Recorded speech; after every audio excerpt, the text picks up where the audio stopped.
Hello, Earthlings! In this episode of Ticket to the Moon, you'll learn about signs of life beyond Earth, where to look for it, and what it might be like in space. What is life?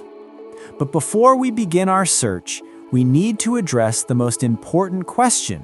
What exactly is life? In fact, this is a crucial step. We cannot search for something we cannot define. To confidently identify life, we need clear criteria. Many attempts have been made to develop them, but there is still no definitive solution. Why? Because we essentially have only one example of life, on Earth, and it's quite difficult to develop universal criteria with a single sample. Therefore, a working definition eventually emerged. It's a working definition because it's not final. Perhaps it's inaccurate in some aspects. Perhaps it will need to be expanded or refined. But we need something to work with to conduct these searches.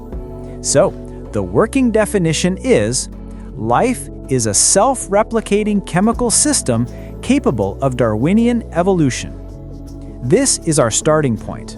And now, with this in mind, we can begin our exciting journey in search of life beyond Earth. Biosignatures. Now that we've defined life, let's talk about how we can detect it beyond Earth. For this, there are special indicators. They are often called biosignatures or technosignatures. Let's start with biosignatures, because they are simpler to talk about, and we hear about them more often in the news. For example, when a biosignature is reported near an exoplanet or on Mars. But why biosignatures? Why do we pay more attention to them than to technosignatures? It's simple. From Earth's history, we know that life has existed on our planet for almost 4 billion years. However, we've only started generating technological signals, noticeable from space, for about 100 years. Therefore, if we look around, we are much more likely to find a habitable planet where intelligent life does not yet exist, or where intelligent life has not yet reached a level where it becomes noticeable from outside. This is why more attention is paid to biosignatures. Formally, our chances of detecting them are much higher than our chances of detecting technosignatures. A reasonable question arises. Since we have been searching for them so long and so actively, for more than 50 years, why haven't we found anything yet? There are different possibilities. For example, the possibility that there simply is no life beyond Earth. That is, we haven't found biosignatures because they don't exist. But this, of course, is far from the only option. We've explored a very, very small volume of the universe, and even within this volume, the research is far from exhaustive. In fact, we are only now truly beginning to look around us. We could only expect an instant find with exceptional luck. That didn't happen. No super success occurred, which means we need to continue searching in a larger volume and much more carefully. How is life currently being searched for? So, we understand that the search for life has only just begun and covers a very small volume of space. What are the modern methods and tools for searching for extraterrestrial life? First and foremost, it's important to note, when we talk about biosignatures, we are orienting ourselves on Earth life. We can fantasize about other forms, but for now, we only have one concrete example, the Earth's biosphere. Therefore, we are looking for ourselves, or something very similar to us, from a chemical point of view. Primarily, this involves the chemical composition of exoplanet atmospheres. This is the only parameter we can currently determine remotely beyond the solar system. We are looking for substances in atmospheres that could indicate a biological origin. One of the key instruments here is the James Webb Space Telescope. Biosignature molecules have spectral features in the infrared range. An IR telescope, sensitive to this range, is ideal for detecting them. But Webb is not the only instrument. The Hubble Space Telescope also plays a role, though not as significant. It helps search for water. Water is a necessary ingredient for life as we know it, but it is not a biosignature in itself, as there is a lot of it in the universe, and it can appear non-biologically. Water merely complements biosignatures. If there are suspicious molecules and water, it makes the finding more significant. What molecules are we looking for? These are methane, oxygen, and, according to some, nitrogen, which on Earth can have a biological origin. More complex compounds also fall within the infrared range. Therefore, we need a large, sensitive telescope, and James Webb is excellent at this task. Oxygen as a biosignature. Let's talk more about specific molecules. Water, as we've already established, is not a biosignature in itself. What about oxygen? It seems we breathe it. It's important for life. Oxygen, of course, can be a sign of life, but not because we breathe it. The main thing is where it comes from in the atmosphere. Oxygen is a chemically active gas that quickly reacts. Its presence in the atmosphere in large quantities indicates a constant source. On Earth, this source is photosynthesis, i.e., the activity of organisms. Therefore, Earth's oxygen has a biogenic origin. Where has molecular oxygen, O2, already been found? It has been detected in the interstellar medium. This was a long search, related not so much to life as to understanding astrochemistry. Early models predicted an abundance of O2 in the interstellar medium, but from Earth it is difficult to detect due to oxygen in our own atmosphere. Can the James Webb Space Telescope detect molecular oxygen in the atmospheres of exoplanets? Yes, if it's there. Calculations show that Webb is capable of detecting O2 and ozone, O3. They're chemically linked. If one is present, the other is likely too. If these substances are present in atmospheres in large quantities, Webb will see them. But so far, this has not happened. However, this is no cause for despair. On Earth, oxygen has a biogenic origin, but in our planet's history, there was a very long period when life already existed, but there was no oxygen in the atmosphere. The main problem with biosignatures. So oxygen is a biosignature whose presence is good, but its absence means nothing. The question arises, can oxygen, O2, be formed non-biologically beyond Earth? Yes, this applies to any proposed biosignature. As soon as a candidate appears, scientists always come forward proving the possibility of its non-biological synthesis. For oxygen, this is more difficult as it is very active.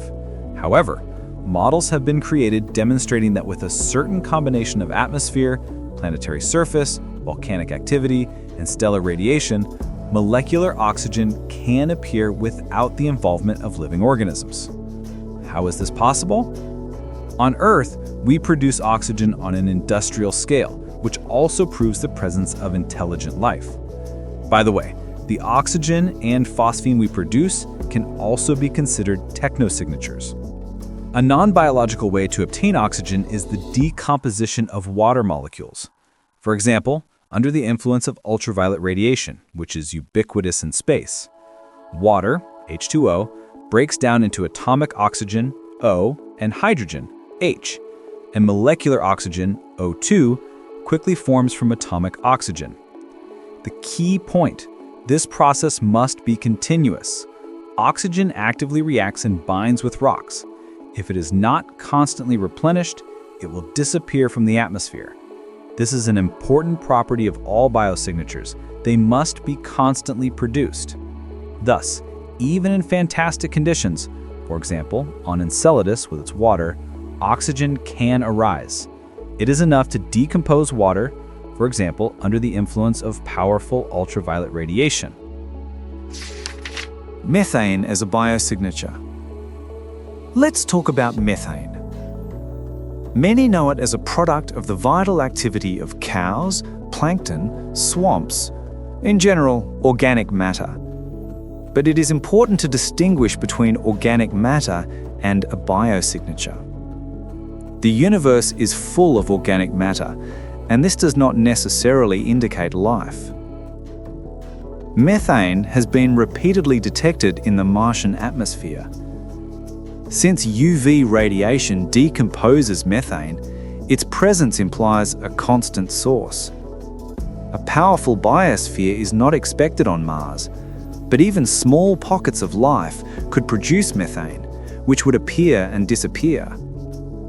Observations by orbital probes and ground stations have recorded this, causing a wave of speculation about Martian life.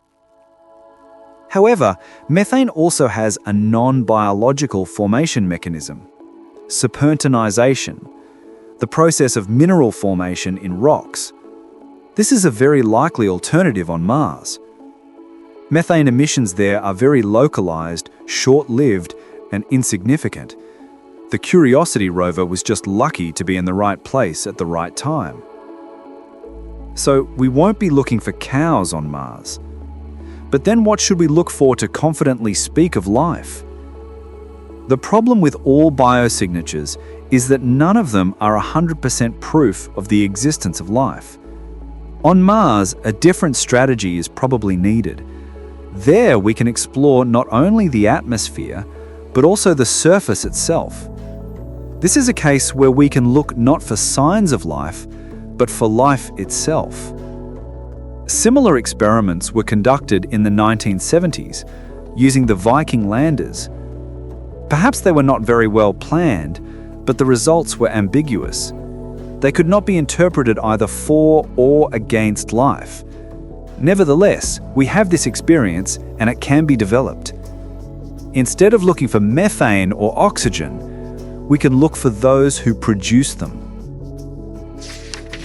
Phosphine as a biosignature.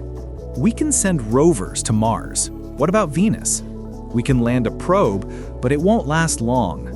However, interest in life on Venus has revived due to possible biosignatures in its atmosphere. This was about phosphine, but the story began earlier.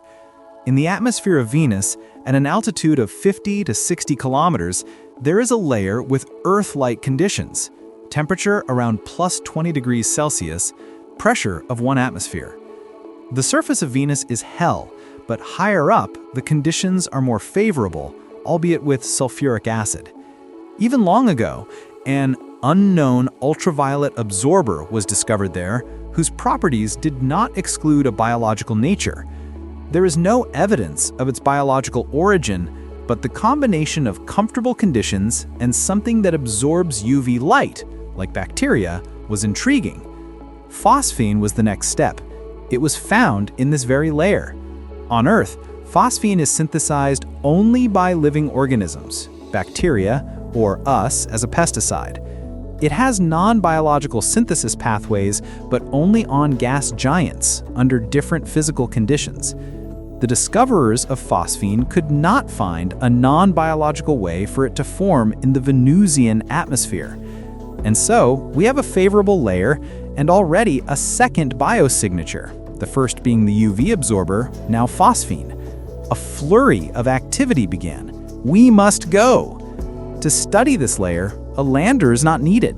Aerostats or airships would suffice. But then the enthusiasm subsided. It turned out that the amount of phosphine was overestimated. There was significantly less of it. And, of course, studies appeared linking its appearance to volcanic activity, which likely continues on Venus. In short, the initial burst of enthusiasm for phosphine on Venus has somewhat waned. But one thing is clear, we need to go and check. Combination of biosignatures.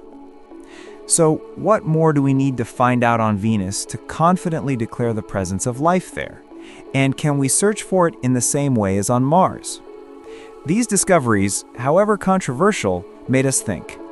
What exactly should we look for?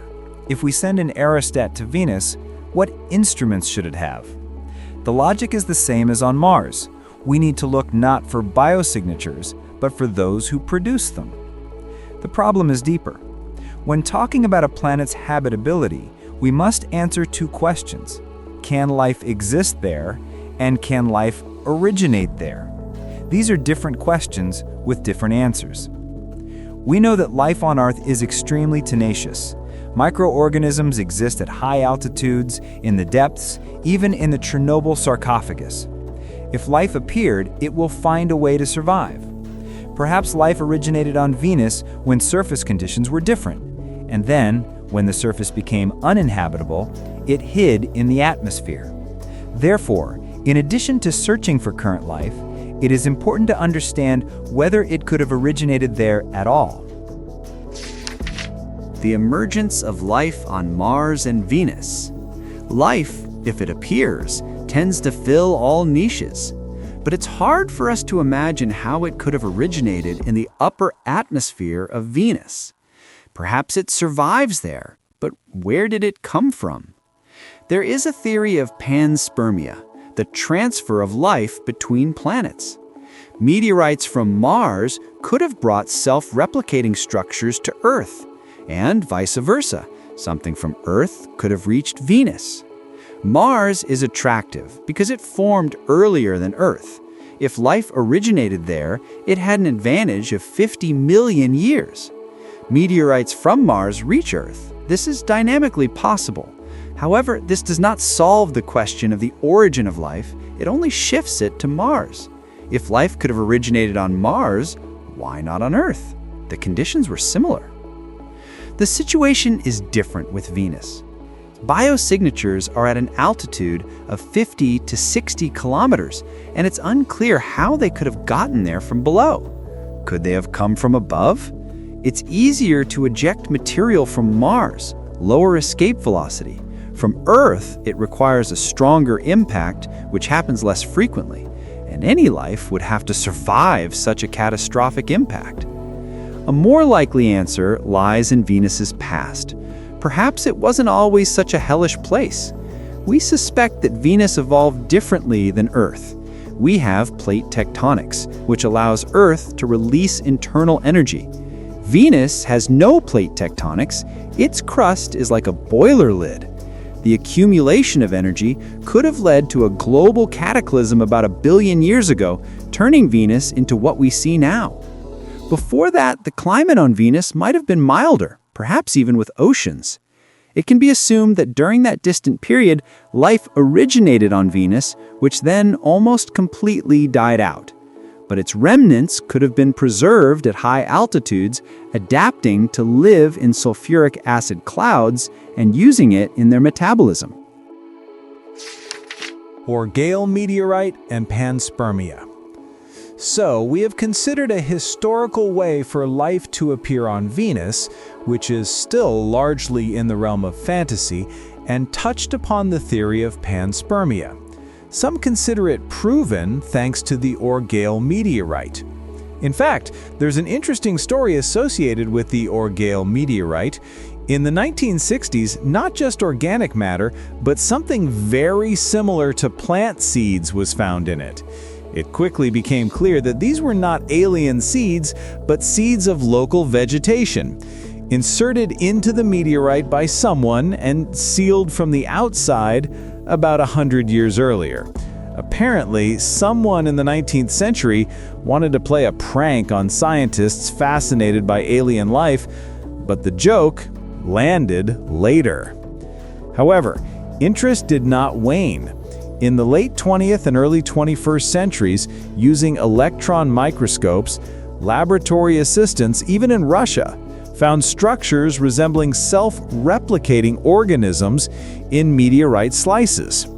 But, as my geologist acquaintance said, there is no more deceptive characteristic than external similarity. External similarity can be very tricky. Otherwise, we might return to the famous images from Venus where scorpions were found, or the face on Mars. These examples show how easy it is to mistake natural formations for something else. The problem of data sets. Let's go back to biosignatures. Can a biosignature be defined, or is it always just a combination? No, biosignatures are specific chemical compounds. Oxygen, methane, nitrogen oxides. but individually they do not serve as proof of life. A biosignature is a biosignature. Conclusions drawn from its presence are another matter. More convincing would be a combination of several biosignatures, and also perhaps the detection of seasonal changes. We hope to see reflections of oceans, like on Titan, hydrocarbon lakes, but even a combination of biosignatures will not be conclusive proof. I think the point is to narrow down the search area for more detailed investigations. We are currently looking superficially, and this is due to a lack of observational resources. We cannot thoroughly investigate the atmosphere of each of the more than 7,000 discovered exoplanets. Who conducts such research? Today, even with the James Webb, analyzing the chemical composition of exoplanet atmospheres is a task for professionals. It is very complex, requires high qualifications, and even then does not provide a definitive solution. An example is the recent story with dimethyl sulfide on planet K2-18b. K2-18b and dimethyl sulfide. The story of dimethyl sulfide on planet K2-18b vividly illustrates how limited our data are when searching for extraterrestrial life. This planet attracted attention because it was long considered to be in the habitable zone of its star, an area where liquid water could exist. K2-18b seemed like an ideal candidate, in the habitable zone, twice as massive as Earth, which promised a rocky surface. Hubble observations seemed to detect water vapor in its atmosphere, a huge step forward. Interest grew, and it became a target for the James Webb.